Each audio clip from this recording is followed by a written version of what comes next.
Throughout the 1980s, when we first were attracted to this challenge of helping the Penan, you heard so much about the demise of the Amazon rainforest. You know, at a time when Brazil was producing 1.3% of the tropical log exports of the world, Malaysia at that time was producing 45%, much of it from the homeland of the Penan and Sarawak. And so within a single generation, you know, a way of life morally inspired, inherently right, was being crushed, just as a forest in which they had been born was being crushed. And there was something so incredibly unjust about that. I mean, here was a forest so rich it made the Amazon look sparse. You know, a single square mile of forest in Sarawak, you know, contains more biodiversity than all of North America. And yet here it was being compromised in such a short period of time. I mean, until the 1940s, there was no logging in Sarawak whatsoever. By the time the 80s rolled around, there were individual companies with 2,500 bulldozers tearing apart the heart of Sarawak.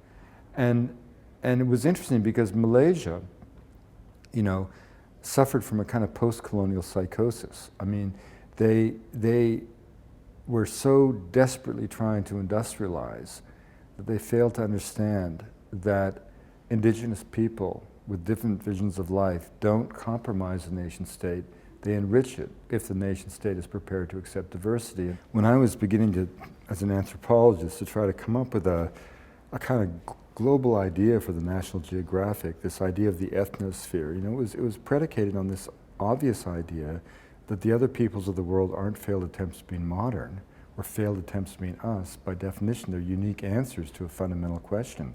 What does it mean to be human and alive? And when they answer that question, the myriad of cultures of the world do it in the 7,000 voices of humanity.